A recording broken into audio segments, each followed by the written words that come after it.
né? Então vocês já não têm a frequência nos sábados. Tem centros espíritas que todo sábado eles vão para aquela doutrinária. Então o público normalmente é o mesmo. Vocês, pelo visto, não. Não estavam aqui na terça, não estavam no sábado de janeiro, estão chegando esse sábado agora para fazer esse contato comigo, né? E com a mensagem que eu vou trazer. Em primeiro lugar, eu queria recomendar que vocês comprem esse livro, Jesus no Lar.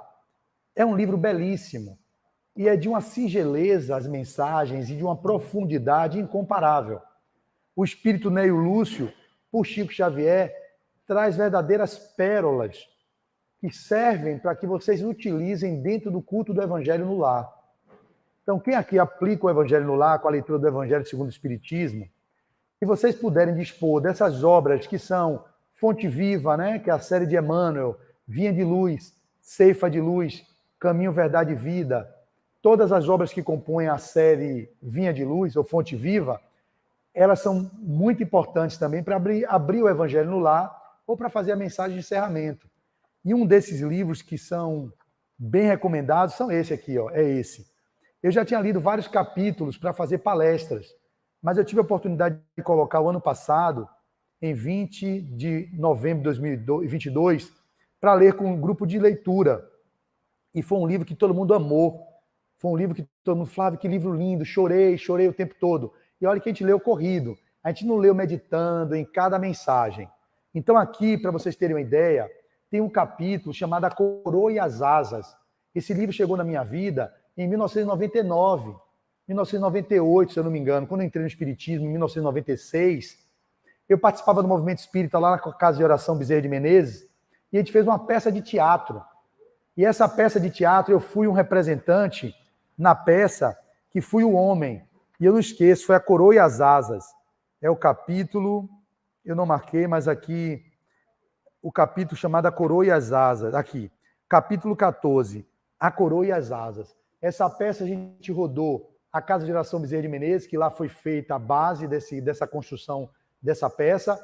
Depois levamos para o interior, para aquele interior das Espadas, Cruz das Almas, levamos para outros centros espíritas de Salvador. Foi uma grande celebração e um tema que marcou minha vida. Eu lembro como hoje. Eu representava o homem, que era um cara que trabalhou com o intelecto, que usou toda a sabedoria, mas esqueceu da asa do amor.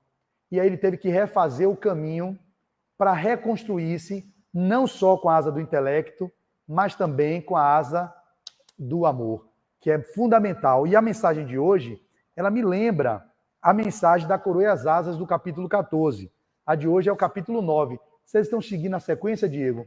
Então vai chegar nessa mensagem em breve. O capítulo 14 deve ser feita a exposição por algum expositor.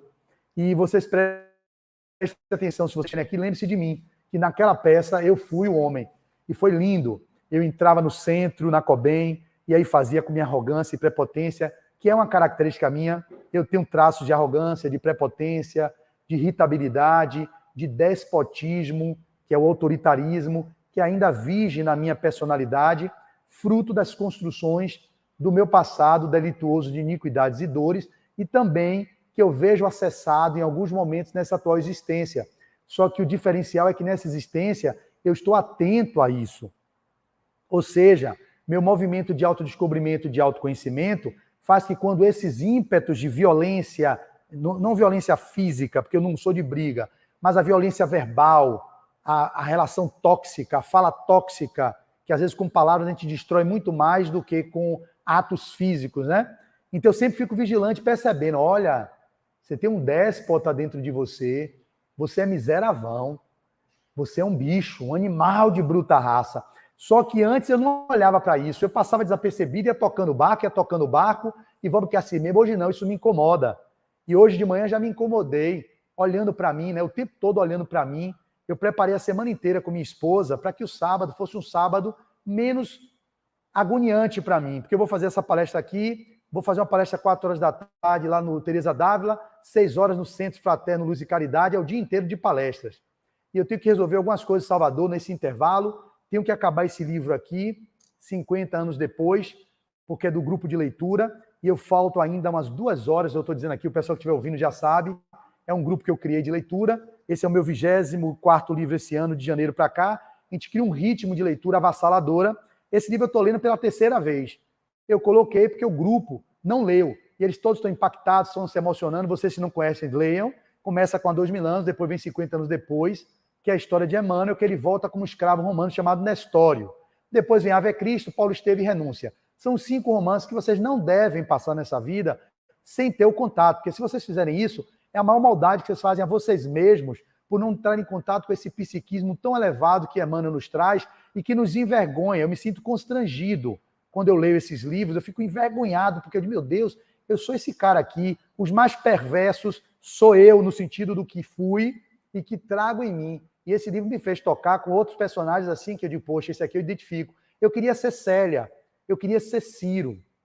Diego já leu, sabe? Célia e Ciro são espíritos diferenciados, mas não são espíritos de luz. Também se equivocaram, fizeram muita besteira, aprontaram. Eu fico olhando assim, como é que esses caras aprontam desse jeito e volta nesse nível de evolução? Eu fico olhando, em 100 anos eles aprontam e se refazem. Eu vi há 2000 anos, no mínimo, da época que eu identifico minha encarnação lá em Roma Antiga, me atrapalhando todo. E 2023 anos eu continuo no mesmo nível, assim, entre aspas, né? Pelo amor de Deus, já melhorei muito. Mas é um nível tão primitivo quando eu me comparo com esses seres que, às vezes, em menos tempo, eles dão um salto quântico, só que eles têm uma história pregressa que eles já vivenciaram e que faz com que eles possam alcançar esses patamares quando eles escolhem a iluminação, escolhem um movimento novo. Então, esse livro é um livro fantástico, então eu tenho que ler esse livro também. Quando eu acabar aqui, eu me debruço para a leitura, porque eu tenho que me preparar para acabar, porque senão eu perco o prazo, termina às 6 da tarde o prazo, né? E aí, se eu perder o prazo, tem implicações, eu tenho que pagar 2 livros, tem toda uma história e eu não quero perder o prazo. Então, eu vou acabar aqui, já me isolo no carro, continuo lendo, e eu não posso burlar, porque eu podia dizer, acabei, mas eu não me sinto bem, isso eu já não faço mais. Tipo assim, Flávio, minha esposa faz direto comigo assim, ô Flávio, pra que essa agonia que você fica? Eu tô aqui, ó, falta isso aqui, pra acabar. Pra que essa agonia? Bota que acabou, Deise diz isso, ela é miserável. Uma agonia dessa, pra que você vai ficar se acabando um dia inteiro de leitura que você vai ter, de palestra? Bota, você já não teve jeito de fazer? Coloca lá, acabei. E aí a consciência fica um peso desgraçado, eu não aguento. Nisso eu não aguento, eu aguento em outras coisas, mas uma bula dessa, que é um grupo que eu criei de leitura, para todo mundo terminar, todo mundo se esforçando com seus filhos em casa, lendo. Pode alguém estar burlando lá, mas é cada um com sua consciência. Então eu não me sinto à vontade. Então eu trouxe esse livro também para falar sobre o personagem daqui, fazendo uma ponte com a leitura do livro Jesus no Lar, de Neio Lúcio. Para isso eu vou fazer a leitura da mensagem, que é pequena, e vocês vão entender por que eu falei sobre a coroa e as asas, por que eu estou falando sobre mim, no sentido da asa do intelecto, esquecendo a moral, esquecendo o amor e o afeto, e vou exemplificar, se Deus me inspirar, pela leitura que está bem fresca na cabeça. Agora de meu, eu já chorei com o capítulo que eu cheguei aqui. Eu vou dar spoiler, porque vocês não vão ler mesmo, entende? Vocês não leem mesmo. Então eu já venho falando isso há tanto tempo, Diego, em Casas Espíritas, e aí eu incentivo e ninguém lê. Então eu digo, é fácil, você fica se podando para não dizer a história, e o povo vai ficar a encarnação toda, vai ler um monte de besteira aí, que aí vocês não dormem, não cochilam. Mas pegou um livro desse e falei, livro pequeno, livro grosso. O livro total de leitura desse livro é 9h30, porque eu também sou neurótico, eu cronometro o tempo. Minto, 10h30 no tempo que eu estou lendo, eu estou conseguindo ler 16 páginas em 30 minutos dessa edição, portanto eu já começo sabendo o tempo que eu vou terminar. Então 10h30 acaba essa obra. Essa daqui foi lida no ano passado, eu botei lendo 40 páginas em 30 minutos, revisão, previsão de término 2h30, terminei às 8h38 do dia 20, eu comecei dia 20, 6 horas da manhã, que a gente dispara a leitura num horário, todo mundo junto, 6 horas ou 10 horas. Nesse caso foi 6 da manhã. E às 8h38 eu terminei o livro, fiz a leitura em 2h32, que até para fazer xixi eu vou com o livro assim, ó. É assim, para poder ganhar, para ficar em primeiro. No caso, esse aqui eu não vou ficar em primeiro, esse aqui eu estou com risco, é uma disputa, é uma competição. Eu usei a competição que a gente tem na vida para a gente se superar na leitura de livros. Então a galera do grupo já leu 13 livros de janeiro para cá, eu li 23, porque eu estou em 2 grupos, é um e outro, terror e pânico. Pânico e terror. Então, como eu quero chegar a 100 livros no final do ano passado eu li 103, esse ano eu quero ler 120. Por que isso? Porque a vaidade intelectual, sim, pode ser, mas é por aquelas referências que eu tenho de Marcel Mariano, que já leu 4.000 livros, Peixinho, que já leu 6.500 livros a 7.000, Adenal leu 1.800 e já escreveu mais de 50 livros. Tem algum problema comigo, não é com eles. Tem problema com vocês. Porque não é possível que esses caras consigam ler tanto e a gente não consegue ler. A gente está com algum problema. Então, a partir dessas conversas com esses caras, eu me provoquei criar um grupo de leitura e está sendo maravilhoso. Estou conseguindo fazer o que eu queria, que é a minha biblioteca sendo esgotada, mas eu compro mais livro, então nunca acaba, né? Eu sempre na Amazon, carrinho cheio, fico doido. Então, só para vocês entenderem, esse livro aqui eu acabei em 2 horas e 32. Vocês já sabem que se comprar, porque eu anoto, por causa das exposições, eu falo sobre isso. Você já sabe aí, quer dizer que em 2 horas e meia, que vocês não vão ler nessa agonia, 3 horas. É o normal que uma pessoa lê um livro desse. 3 horas dá para ler. Pegando, focado, vocês têm acesso ao conteúdo em 3 horas. E que vocês perdem tempo com televisão, com coisas que às vezes não edificam, e diz que não tem tempo. Tem tempo, é o que eu provei no grupo. Todo mundo do grupo dizendo, mas como é que consegue? Não tem como. Tem como. O método funciona. Eu criei o método e funciona. Não tem quem não faça a leitura, não tem quem. Tem um filho pequeno, vai conseguir. Tem uma mãe com Alzheimer em casa, que são exemplos dos componentes do grupo. Vai conseguir. Estou fazendo meu mestrado, vai conseguir. Estou no meu doutorado, vai conseguir. Eu estou com um trabalho de executivo na empresa, vai conseguir. Todos conseguem. Por quê? A gente, quanto mais tempo tem, mais tempo perde. Isso é a máxima que realmente é verdadeira. A gente perde tempo com frivolidades, com distrações, que é o que a gente tem feito na nossa vida. O tempo que vocês perdem, se vocês virem no Instagram, no WhatsApp, e no Facebook, nas redes sociais, é um tempo avassalador e que muitas vezes não constrói. Não é tempo vendo vídeos da Casa Espírita Consciência e Vida, não é vendo vídeos da Mansão, vendo vídeo da Harmonia, não. Vocês perdem tempo com besteira. Assim, ó, na timeline, ó. Eu vejo porque eu também fico assim. Eu digo, meu Deus, olha quanto tempo eu já estou aqui nisso, meu Deus. Perdi 1 hora de leitura de uma coisa edificante, você entende? Não é para neurotizar vocês, não é para deixar vocês psicopatas nisso, mas é preciso disciplina. O que Chico teve que fazer para psicografar quase 500 livros. Isso a gente não precisa ser igual a ele, porque eles são missionários. Mas nas pequenas missões que vocês têm, que a gente tem, no dia a dia, a gente pode mais. Não faz porque é todo mundo na vagabundagem. A vagabundagem, entenda aí, entre aspas, né? É uma vagabundagem dispersora da potência que vocês têm para canalizar para o belo e para o bom e para o que eleva. A gente vai perdendo tempo, eu me incluo. Eu criei isso porque é uma necessidade minha, começou em 2021 esse grupo, já estamos em 3 anos, e eu não paro mais, eu vou desencarnar fazendo isso até o fim da minha existência na Terra. Vai sair pessoas que tem gente que não aguenta, pede para sair, se Tropa de Elite, peça para sair 01, peça para sair, você não é do BOP, peça!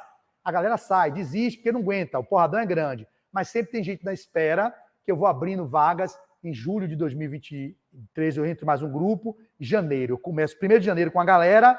Começou com 30, estamos com 20, saíram 10. Espero que continue até o final. Tem muita gente empolgada. Eu vou ler mais de 50, eu estou vendo, eu não estou mais querendo parar de fazer outra coisa. Como é bom ler, o vício da leitura, eu sou viciado, não quero me curar.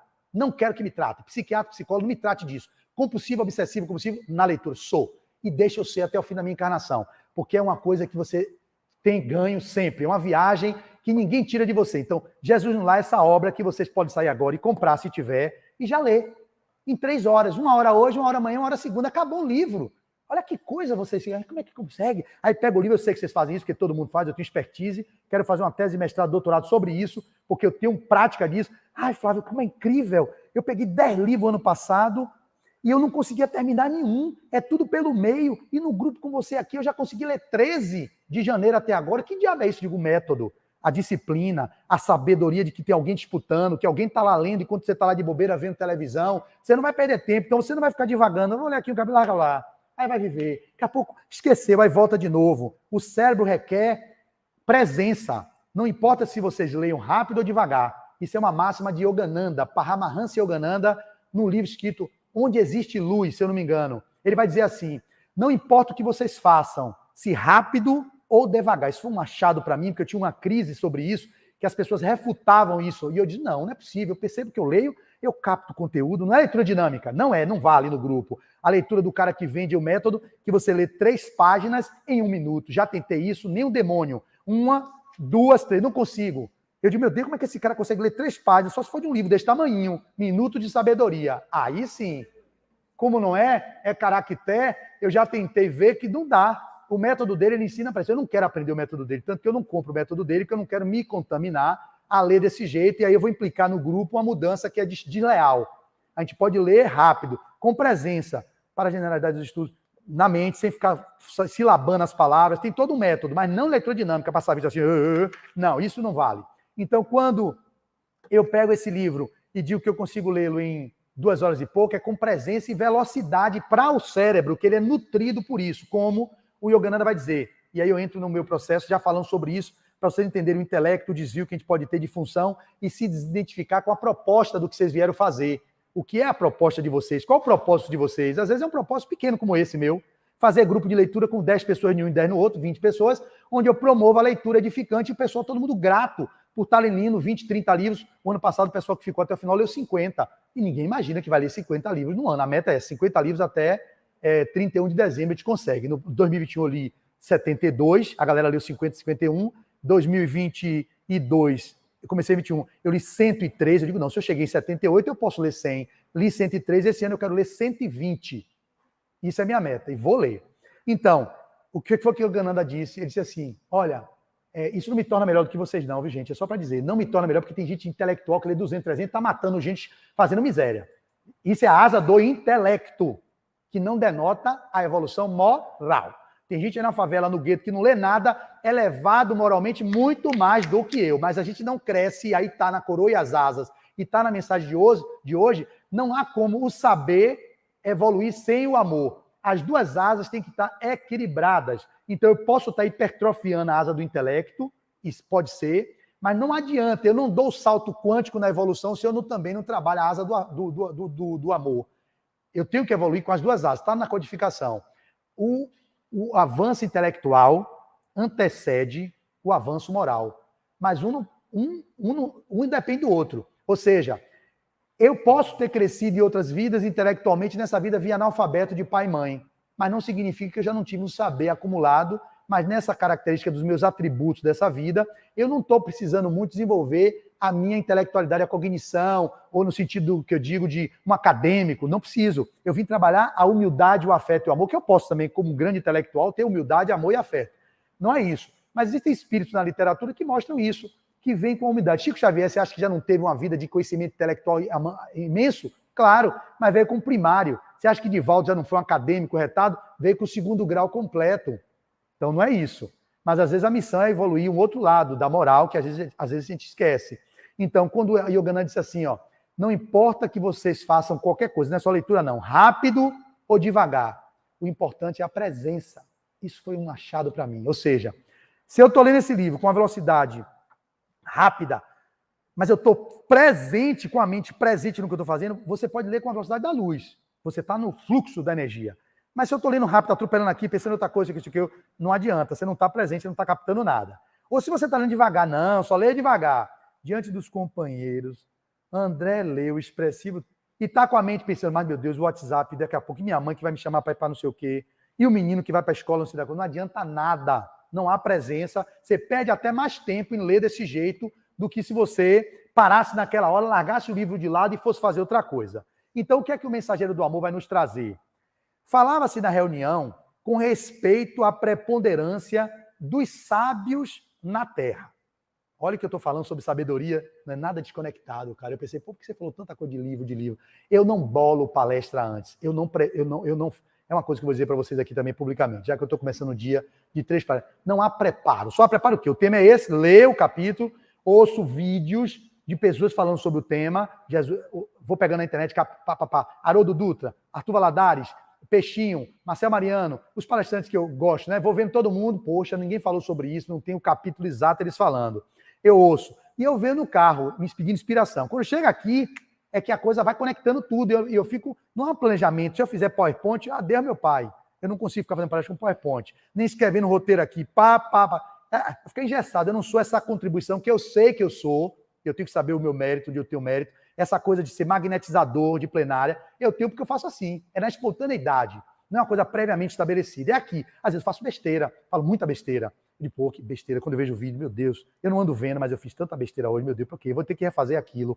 Mas não há mais tempo, já foi solto. Às vezes eu não deixo nem o vídeo ir para a internet, eu tiro. Enfim, mas é isso que eu quero dizer. A leitura com presença traz a vocês uma conexão. E o que eu falei antes aqui foi justamente uma preparação que eu estou vendo aqui no parágrafo sobre os sábios. Então, falava-se na reunião com respeito à preponderância dos sábios na terra. Quando Jesus tomou a palavra e contou sereno e simples. Presta atenção, é um colóquio que Jesus tem com os apóstolos e que é uma história narrada por Neil Lúcio, como se fosse, entre aspas, uma fantasia, mas eu penso, como Humberto de Campos escreveu Boa Nova, eles consultam os arquivos no plano espiritual. A mesma coisa Neil Lúcio. Às vezes são falas que ele pode não ter tido, que aqui é moderna, adaptada à modernidade, que Jesus nem ia falar de coisas que estão aqui, vocês vão ver. Mas tem coisas que são do tempo do Cristo, que ele podia estar falando sim. Então tem muita coisa que são falas que não foram escritas pelos apóstolos.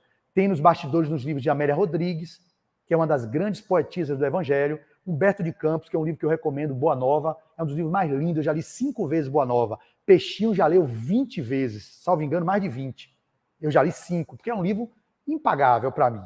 E aí vocês vão ver que ele vai falar aqui sobre um movimento de conversa com os apóstolos. Então Jesus diz, há muitos anos, quando o mundo perigava em calamitosa crise de ignorância e perversidade, o poderoso Pai enviou-lhe um mensageiro da ciência com a missão de entregar-lhe gloriosa mensagem de vida eterna.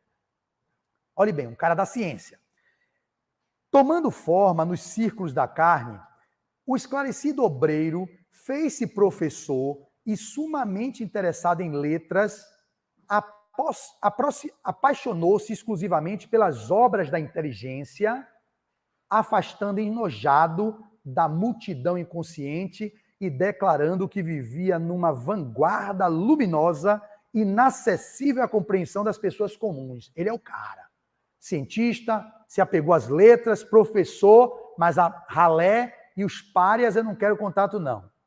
Observando-o incapaz de atender aos compromissos assumidos, o Senhor compassivo providenciou a viagem de outro portador da ciência que, decorrido algum tempo, se transformou em médico admirado. Olha bem, mandou o cara que era professor, viu que o cara falhou. Olha, vou mandar outro. Manda um médico admirado no campo. Porque todos, eu vou falando e vou trazendo contribuição.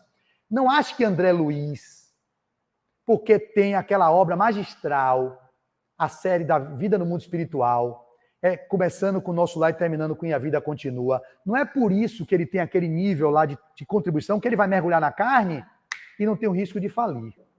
Não pense vocês, não. Porque o espírito está escrevendo no nível que é avançado, que a gente percebe que está num grau de avanço intelectual muito grande e às vezes até moral, ele precisa experimentar no corpo. Aqui nas vicissitudes do planeta, se ele tem condições de operacionalizar aquilo que ele escreveu. Tanto que Kardec, que era aquele escolhido para trazer o Consolador, tinha um plano B. Se Kardec falisse, quem entraria? Leon Denis. Leon Denis na retaguarda, para, Kardec, imagina, se o pessoal que o codificador podia falhar, que dirás André Luiz? Que dirás um de nós? Isso é o que vocês precisam saber. Então, mergulha na carne com um propósito. Eu vim com um propósito de, pelo menos, não criar mais comprometimentos na minha encarnação. Porque já são muitos que eu trago ao longo das minhas vidas. O Espiritismo é esse bálsamo que me deu regra e compasso. Um roteiro seguro. Eu pego, chego na Terra e boto e se enterro, como o cara da parábola dos talentos enterrou o talento que foi dado a ele. O pequeno talento que você tem, que Diego tem, que Jade tem, eles estão colocando a serviço. Ah, Diego, podia ser mais. Ah, Jade, podia ser mais. Não, tudo bem. Pelo menos ele não se atrapalhou. Olha, ele volta. Diego, fizestes o caminho. Vocês vão ver na coroa azar, estou lembrando aqui.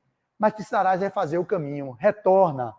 E olha e observa os pontos que você foi trabalhar e que você negligenciou. Nós fazemos isso em várias encarnações. E por que fazemos? Para a nossa invigilância. Se nós estivéssemos em presença, atenção plena em tudo, como hoje, eu falava de manhã como foi meu dia que já começou atormentado. A gente, quando vai fazer uma exposição de um dia inteiro, e temas que a gente vai mexer com o psiquismo de vocês, porque de uma forma ou de outra, estou vendo que ninguém aqui está piscando, ninguém pisca, está todo mundo me olhando, ninguém dormindo, que é normal dormir sábado de manhã, um cochilozinho, um cochilo outro, todo mundo atento. Eu estou levando, através dos mensageiros que nos inspiram e da casa que escolhe os temas, informações para que ele, algum de vocês receba, melhor do mundo, que vocês possam receber informação e levar para o seu dia, para a vida, e uma inspiração veio, poxa, naquela fala daquele cara me tocou isso, meu Deus, eu precisava daquilo. É a chave que faltava para vocês fazerem a mudança de chave na vida de vocês. Então compreendam isso. Se vocês têm a mini missão, é uma mini missão essa, você tem que estar com higiene mental, se preparar psicicamente, emocionalmente, para entregar alguma coisa que seja digna e útil para que vocês levem. Porque para mim, eu sou o primeiro a ter que ouvir tudo que eu falo. Eu já não aguento mais falar para mim mesmo e ouvir que o primeiro que ouve sou eu mesmo. e eu tenho que viver as coisas que eu digo e nem tudo eu vivo. Mas é um aprendizado constante, que foi quando o Peixinho disse, comece a falar, porque em falando você um dia vai viver. Não espere estar vivendo tudo para começar a se expor na tribuna. Isso é um construto, e eu estou nesse movimento construindo. Então, se eu saio preparado e recebo a galinha pulando, eu já preparei minha esposa desde terça-feira. Eu digo, Deise, essa semana eu vou fazer 6 palestras. Eu nunca fiz isso na vida. Terça aqui no Consciência e Vida, quarta aula na ULI, no ciclo 4, sexta ontem de tarde de palestra na Cobem, sábado de manhã eu volto para o Consciência e Vida, sábado à tarde eu vou para o Teresa W e de noite eu fecho no Fraterno. Eu marquei as palestras, me atrapalhei. Essa mudança de 28 para 21 me atrapalhou um pouco. De fevereiro para março. Ok, nunca fiz isso. Nunca botei 6 palestras de uma semana. Nunca. Primeira vez, então eu preciso de você, amor. Me dê uma retaguarda, já que eu sou um espírito ainda endividado. Se você perturbar minha cabeça essa semana, eu vou me perder. Não me perturbe, demônia. É como se fosse assim, eu estou falando desse jeito amoroso no início, mas dentro de mim tem uma ira. Vontade de pegar assim, que eu já sei que ela vai me perturbar. E é dito certo. O demônio vai, atua nela, para atuar em mim. Porque eu deveria não ser o efeito dela, do demônio, do Satangôs, que veio para cá em janeiro. Mas o Satangôs, na invigilância dela, como a gente tem a nossa, eu também tenho a minha. Ela fica vigilante e o espírito toma. E aí é através dela que me desarmoniza. Porque eu digo, eu tenho calma. Fiz o milagre da manhã, eu estou meditando. Amanhã esse dia, olha, amor, os textos que eu pedi para você imprimir, tudo hoje. Amanhã de manhã eu não vou resolver nada. Vai vir um vizinho aí na roda da bicicleta, não me chame. Eu vou estar focado na minha preparação para a leitura do livro, que eu tenho que terminar até 6 horas, e meu dia de palestra. Aí ela chega no quarto assim, eu estou lá, meu Deus, chegou ela. Eu fico quieto, né? Porque eu não olho para o lado. Ela já sabe que eu estou no meu negócio. Fala, amor, só uma coisinha. Aí já fala, sai diabo, já veio. Aí eu respiro. É o que, Deise? Aí eu paro o cronômetro, porque eu sou neurótico, né? Eu cronometro o meu tempo de leitura, parei o cronômetro. Quando eu paro o cronômetro, já desviou tudo, tudo. A presença que eu tô, que eu não sou espírito de luz, sou espírito trevoso, eu perco numa perdida de tempo com ela. Eu estou todo arrepiado aqui, já lembrando como fui tomado do demônio do Satanás em mim também. Então, quando ela fala, eu digo, amoroso, eu falo, 6 horas da manhã, acordei 6h30 para começar a ler, calma. E aí, amor, o que é que você quer? Olha, é só uma coisinha. Aí falou uma coisa, beleza. Quando ela falou uma coisinha, saiu, já deixou o demônio na minha cabeça, já fiquei perturbado. Perturbou, porque eu já não conseguia mais. Oh, meu Deus, é isso que acontece. O foco que estava ali, meu Deus, pegando Célia, lendo sobre Ciro, reencarnando pequeno, morrendo pequenininho, voltando de novo. Oh, meu Deus. Aí ela entra. É aí que está o problema. Eu não tenho a competência de retornar na mesma velocidade. Eu perdi a velocidade da leitura, penha, começa a engrenar, começa a travar. Já entrei no problema que ela trouxe para tentar dar uma posição. Já perturbou. O espírito age assim. Como eu não sou uma pessoa harmonizada, se fosse aquele entrava, eu saía, ok, amor, vai comer. Não consigo. Aí veio, primeira tentativa. Eu tomei, tomo. Quando deu 8 horas da manhã de novo, amor, só mais uma. Eu digo, Deise, pelo amor de Deus, eu vou fazer palestra agora. Ah, eu não imprimi o texto aqui, qual o texto? Aí eu vou para o WhatsApp, demônio. Aí eu vou para o WhatsApp, outro demônio, Satangôs. Eu não amanheço pegando celular, não quero pegar celular. Porque se eu entrar no Satangôs, que é uma coisa maravilhosa, tudo isso é maravilhoso, a tecnologia, senão a gente não estaria fazendo essa transmissão ao vivo, já tirou de novo. Já tirou o desequilibrado, entre aspas, e o desarmonizado também no meu nível de busca de harmonização, para outro caminho. Eu entro para só olhar aquilo, que é o texto para me imprimir, que eu já tinha pedido desde terça. Só que na neurodade, só apagando, apaguei, amor. Eu digo, peraí, eu lhe mandei tudo antes, o card e o texto, palestra tal e o texto, tudo bonitinho, você me deixar nesse lugar do preparo. Você não é minha secretária, mas eu estou pedindo sua ajuda. Eu pedi assim, amor, me ajude essa semana. Mas não há ajuda. É isso que eu vejo quando eu vejo esses espíritos de escola. Eles não pedem nada. Jesus, que era Jesus, sofreu o pão de amassou. Quem sou eu para ter esse suporte de minha esposa? É uma mera vaidade que eu tenho. Jesus, que é Jesus, tinha um demônio de Judas que entregou por 30 moedas. Teve o Satanás do Pedro, que negou 3 vezes. E teve os outros que demandaram, largaram ele solto. Flavinho da Bahia, todo atrapalhado, que é a esposa, que tem um histórico lá de trás de encarnações passadas, de muita desanimosidade, que ele está se reencontrando, não é porque são espíritos afins, não são espíritos de luz.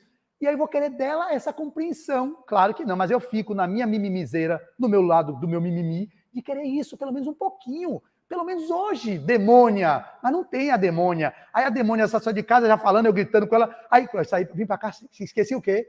O meu pedestal. Aí eu mandei uma mensagem para ela, Deise, não faça isso comigo, pelo amor de Deus. Olha o tormento que é amanhã. Eu acordo... Eu acordo a manhã toda com planejamento para seguir meu roteiro. Você entrou no meu circuito matinal, que eu não gosto, eu não acordo fazendo nada. Ela acorda com rodo na mão. Sabe o que é? Aonde você vai, eu vou varrendo. Aonde... Ela é assim, ela já pula da cama fazendo coisa. Eu não. Eu pulo da cama, calma, eu quero ficar comigo. Eu não gosto de agonia. Aqui eu estou no palco. Aqui eu estou entretendo. Isso é um trabalho de autoconhecimento muito grande. E eu tenho que perder essa mania de ir em outros espaços que não são de entretenimento, tomar esse lugar de ficar entretendo. Ou seja, acabou aqui, acabou. Eu tenho que me reservar. Tanto que eu não gosto de dar carona a ninguém quando eu saio das palestras. Eu não gosto. Por quê? Porque eu quero me refazer psiquicamente. Eu não quero ir com ninguém no meu carro. Não é que eu não possa dar uma carona se eu estou indo para o mesmo lugar da pessoa. Mas é meu momento de restauro psíquico. Se eu vou com alguém me perturbando, pode ser uma pessoa que eu gosto de queira bem, não adianta, eu vou estar conversando com você, e aí, fraternidade sem fronteira, e não sei o que, e André, perdi. Eu não tenho esse equilíbrio para me manter calado. Olha, minha amiga, fica aqui no seu carro caladinha, que eu vou aqui dirigindo. Não consigo. Eu vou interagir com ela, perdi energia. Aí vou para outro centro e já estou com o tormento dela. Então, gente, eu estou falando isso para vocês entenderem como a gente funciona. Vocês também são assim. Vivem atormentados, muitos de vocês, por isso, porque se permitem entrar em demandas variadas o dia inteiro, dizer, eu sou multitarefa, eu faço um carinho. Mentira. Se você faz com presença a cada coisa, você ganha mais tempo ao final do dia para fazer as milhares de coisas.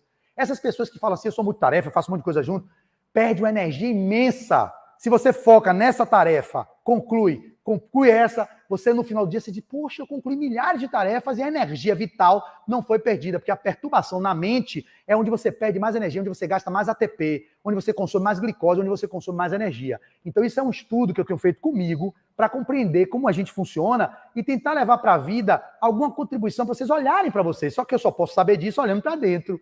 Esse estudo, mais de 3 anos fazendo o milagre da manhã, meditando todas as manhãs, procurando encontrar esse caminho da verdade que está dentro de mim para poder me expor publicamente para vocês e mostrando o ser humano comum e perfeito com habilidades e aquisições que eu já fico feliz. Eu já me olho no espelho e, pô, Flávio, você deu um saltozinho legal agora, você já melhorou nesse ponto, cara. Olha você olhando no espelho com raiva de você agora, dizendo assim, poxa, por que você fez isso? Você estragou sua manhã por causa de uma fala de duas ideias, você já entrou no desequilíbrio. E eu fico comigo conversando e vim para cá, graças a Deus, estou encontrando essa plenária aqui altamente atenta e que resolveu aqui com o meu pedestal, mas poderia ser mais leve, eu não precisava estar dirigindo, metendo mensagem para Diego, fazendo áudio para Jade. Jade, veja aí para mim, pelo amor de Deus, um pedestal porque eu esqueci. Enfim, tudo isso por causa dessa desarmonia que eu não consegui estabelecer na minha vida. Então, quando vocês vêm com a missão, mandou para a missão, pequenas missões que vocês têm, façam ela com maestria. Pequena que seja, varrer o centro, varra direitinho. É para arrumar as cadeiras, sem neurose, arrume as cadeiras. É para fazer a transmissão ao vivo, faça a transmissão ao vivo. Essas coisas do dia a dia, cada um fazendo com presença e na melhor versão que vocês podem ser naquilo que vocês estão fazendo, vocês estão sendo os missionários do Cristo, contribuindo com o avanço e não tendo que voltar para dizer, olha, retorne e faz o caminho, porque você se atrapalhou, foi todo. A missão era só fazer grupo de leitura e conduzir aquilo de forma a incentivar a leitura, que é uma missão que eu sinto. Falei até com o Peixinho, eu nunca vi ninguém fazer isso. Eu nunca vi também não, mas como que você controla isso? Eu digo, eu não tenho controle se os outros vão ler depois, antes, mas que funciona, o grupo funciona. Tá todo mundo louco lendo feito os animais. Todo mundo feito animal de bruta raça. Então ele vai mandar o médico. O que é que aconteceu? E aí, o novo arauto da providência refugiou-se numa sala de ervas e beberagens, interessando-se tão somente pelo contato com enfermos importantes, habilitados à concessão de grandes recompensas, afirmando que a plebe era demasiado mesquinha para cativar-lhe a atenção. Olha mais um. O professor não queria contato com aquelas pessoas que eram comuns. Esse também não queria contato com a plebe, porque era muito comum. Ele queria pessoa que pudesse pagar o que ele tinha para dar os honorários médicos dele. Se perdeu também. E eu lembro de ontem. Não é sobre ter dinheiro ou não ter. Eu falei ontem na Cobem sobre o banquete dos publicanos, que é do Evangelho de Mateus, de Lucas e de Marcos, que vai falar que Jesus pega Levi, que é Mateus, que era um publicano judeu, e os apóstolos não gostavam dele. Por quê? Porque ninguém gostava. O judeu, o povo que para dar tchau, dá tchau com a mão assim. É o povo mais rico do planeta, a maior riqueza do mundo está na mão dos judeus. Então tem uma história já de lidar com a questão do dinheiro. De ver os romanos e pegam um judeu, que é Mateus, Levi, para cobrar aos próprios pares do apostolado. Então os apóstolos não gostavam dele, não fizeram vista grossa. Jesus faz o diferente. Vou lá, vai disruptivamente, vai fazer um banquete na casa dos publicanos e convoca um monte de publicano, ou seja, os amigos de Mateus e de Levi, vão almoçar junto com Jesus. Jesus dá a primeira lição. Claro que o último banquete é aquele com os apóstolos. Mas antes de ir para os apóstolos que estavam meramente preparados, entre aspas, ele precisava ir para aqueles os excluídos, os que estavam com olhos de ver e ouvidos de ouvir. E é dito no Evangelho que vocês podem até perceber que é possível que as prostitutas e os publicanos, eles precedam a entrada no reino dos céus antes de vocês, fariseus, hipócritas, sepulcros caiados, que são doutores da lei, onde sabem tudo de cós salteado lá no Sinédrio, mas são incapazes de vivenciar lavando mão externa quando vocês tinham que estar limpo por dentro. Não é o que entra pela boca o que importa, é o que sai de dentro, do coração. Então Jesus veio para quebrar o paradigma da hipocrisia. Então ele vai comer na casa dos publicanos. Por quê? Porque Levi estava apto. Era publicano, fazia a tarefa dele, cobrava os impostos para o povo romano, porém estava com o coração propenso a entrar no apostolado, como Zaqueu, eu quero subir o mais alto que eu puder. Foi para o sicômoro, olhou para Jesus, Jesus, desça, hoje eu entro em sua casa, Zaqueu. Como esse publicano miserável vai entrar na casa? O pessoal tinha raiva de publicano, cobra imposto. Vou, tá apto. Ele disse, olha, se eu fiz alguma coisa mal a alguém, eu devolvo em dobro aquilo que eu causei de mal e dou metade da minha riqueza aos pobres. Enquanto o mancebo rico foi incapaz de renunciar tudo que tinha. Ah, Jesus, eu faço tudo dos mandamentos, mas está faltando o que mesmo? Ah, vai, entrega tudo aos pobres e me segue. Quem disse? Vazou. Vou largar tudo que tenho para poder seguir Jesus. Nada esse maluco aí que pode ser um lunático, depois aí um cara que está aí falando besteira e eu estou seguindo esse doido. O cara desistiu. Então, a ideia do que Jesus faz independe do nível socioeconômico, independe, não é só pobre, não. É que ele veio mostrar que não podia ser só para aqueles que estavam como os doutores da lei ou os tribunos romanos. Aparece até que horas mesmo? Já vai acabar? Em nome de Jesus, a gente começou muito tarde hoje, não foi? Começamos 10, era 10h15, mas começamos 10h30, né? Quase, né? Foi, não? Então, vamos lá. 5 minutos para acabar de ler e tentar finalizar. E aí, o que acontece? O todo bondoso determinou, então, a vinda de outro emissário da ciência que se converteu em guerreiro célebre. Outro veio para ser guerreiro, outro veio para ser médico, o outro veio para ser professor. Usou a espada do cálculo com maestria, pôs-se à ilharga de homens astuciosos e vingativos e, afastando-se dos humildes e dos pobres, afirmava que a única finalidade do povo era de salientar a glória dos dominadores sanguinolentos. Contristado com tanto insucesso, aí o pai ficou triste, falou, o Senhor Supremo expediu outro missionário da ciência, que em breve se fez primoroso artista. Às vezes esses artistas que fazem artes que não são do nível que eleva, né? Acho que eu falei isso aqui, não sei se foi aqui. Tem uma arte que leva você para o nível mais expansivo de consciência. Tem arte que leva você para o nível médio. E tem lá arte que leva você para o menos, para as frequências mais primárias. Então a arte tem sim, por mais que os materialistas dizem que arte é arte, não é. Nem na música, nem na literatura, nem na escultura, em nada. A arte tem artes que nos elevam e nos enlevam para estágios de consciências mais ampliados. E tem artes que fazem com que nós sintonizemos com os padrões mais primitivos e primários do ser. Isso é importante saber. Artista vai contraditar. Se você quiser saber uma definição de arte belíssima, está no livro de Pietro Baldi, chamado A Grande Síntese. Ele vai falar sobre o que é a arte no sentido amplo, ou nas obras de Leon Denis, que é um dos caras que trazem a quarta vertente do espiritismo, filosofia, ciência e religião, e a arte. Leon Denis é um dos grandes arautos da arte, que fala sobre a arte. Então, que em breve se fez primoroso artista, isolou-se nos salões ricos e fartos, compondo música que embriagasse de prazer e o coração dos homens, provisoriamente felizes, e afiançou que o populacho não lhe seduzia a sensibilidade que ele mesmo acreditava excessivamente avançada para seu tempo. Foi então que o excelso pai, preocupado com tantas negações, ordenou a vinda de um mensageiro de amor aos homens. Esse outro enviado enxergou todos os quadros da terra com imensa piedade.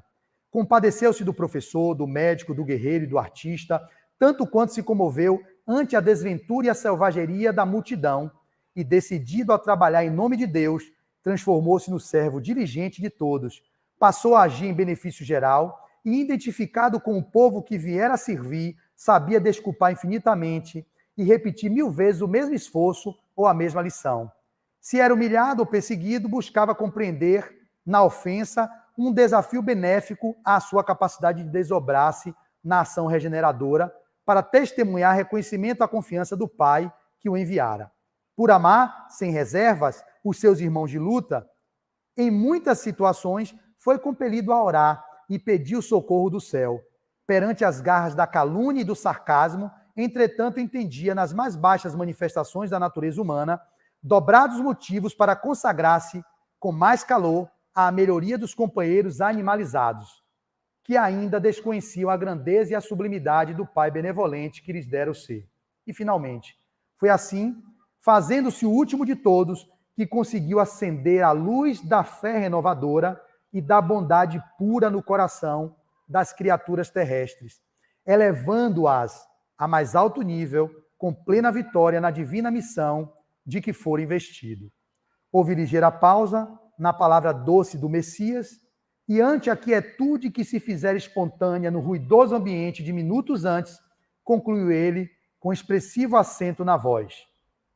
Cultura e santificação representam forças inseparáveis da glória espiritual.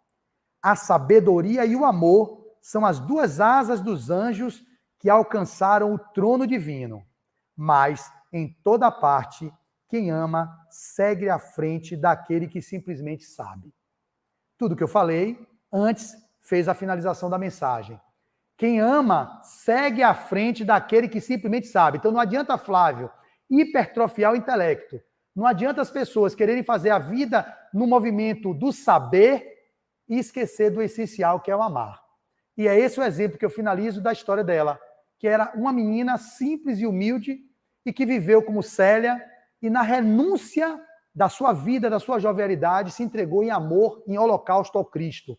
Foi perseguida, foi caluniada, assumiu maternidade de uma mãe que não engravidou por uma treta de outras pessoas, de Cláudia Sabina, querendo imputar a mãe dela, Alba Lucínia, a gravidez que ela não teve, porque ela queria tomar o homem dela, que era Elvídio Lúcius, está tudo na minha mente, e não conseguiu. Treta de novela. Se você ler, você não para mais. E ao término disso, ela pega o filhinho, que não era da mãe, que a empregada colocou para poder fazer com que o marido ficasse com ódio. Ela disse, papai, é virgem, eu engravidei dessa criança, eu sujei o nosso lar. O pai, odiosamente, você merece a morte. É uma filha querida, cristã, maravilhosa. Vai morrer. Aí a mãe, por favor, não mate. Não faça isso com ela. Ela assumiu a dor para tirar a mãe do calvário de separar do pai e assumir o filho. E foi viver carregando esse menino solta por Roma.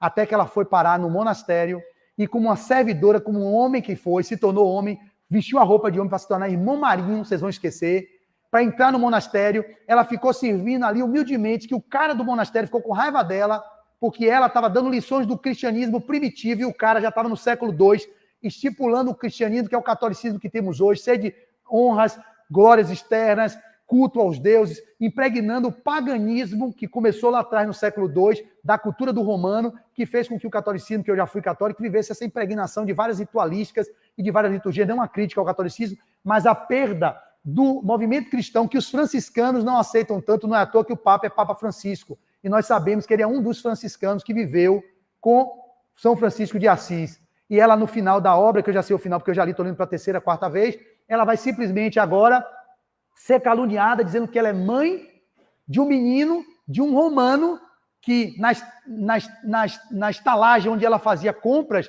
ela passava a noite para levar para o monastério os alimentos, carregando, pensava que ela era homem, só que ela era mulher. Para sobreviver, ela teve que se vestir de homem. Disseram, foi irmão Marinho, que me engravidou, meu pai. O pessoal não acreditou, irmão Marinho fez isso, ela assume para livrar a menina de um calvário, diz que ela é a mãe daquele menino que não é, ela assume, vai para uma casinha e ali começa a ser uma curadora, todos os pobres estropiados vão até ela e só no final da história, que eu vou dar spoiler logo, ela é descoberta quando tiram a roupa dela que ela não era homem, que ela era mulher, e todo mundo imputou a ela um monte de coisa, de que ela tinha engravidado e tudo mais. Como é que ela podia, se ela era mulher, se ela engravidando, como é que ela podia ter feito o filho na moça se ela era mulher? E a história, eu vou acabar hoje, vou chorar de novo, eu sei que eu choro sempre, é para tocar o coração de cada um de nós. Então, se vocês saírem daqui comprando o Neio Lúcio para ler Jesus no Lar e fizerem a leitura de hoje até sexta-feira que vem, depois retornar no Evangelho e ler cada página, e se começarem a ler os romances de Emmanuel, começando com há 2000 anos, não leia antes desse, primeiro há 2000 anos, para entender o que foi Emmanuel lá, o senador, e ele volta nessa história como escravo chamado Nestório. É coisas que vocês vão me agradecer por resto da vida. Flávio, obrigado por fazer aquele incentivo. E se vocês daqui lerem essa obra, alguém aqui leu há 2000 anos? Fala o pessoal do Centro Espírita que já frequenta. Há 2000 anos, quem leu? Levanta a mão. Pode levantar do centro também, vá. Só 1, 2, 3 pessoas. Há 2000 anos, 4 pessoas. Quem leu 50 anos depois? Só 2, 3 pessoas. 4 pessoas, tá vendo? Então tem aqui quase 40 pessoas, só 4 pessoas leram, menos de 10%. Então, leiam essas obras, que eu me darei por satisfeito no meu trabalho dessa manhã, da indisposição com minha esposa de manhã. Não brigamos, não, estamos bem, depois a gente ri um do outro. A gente ri, você é o demônio, né, Deise? Ela ri, você também quer que o dia pare em função de você, mas eu lhe pedi, amor, que isso era sábado, que era um dia muito cheio, você não respeita esse momento meu de necessidade de manter o isolamento das coisas do dia, resolva. E aí a gente vai ficar de boa, não brigamos não, gente, para vocês saberem, é esses perrengues dos casais, mas eu trouxe publicamente para vocês saberem quais os desafios que nós enfrentamos como mínimos servidores da causa. Imagine esses grandes nomes que precisam servir muito mais do que nós, o que eles não têm que atravessar no dia a dia de cada um deles. Muito obrigado e muita paz a todos vocês.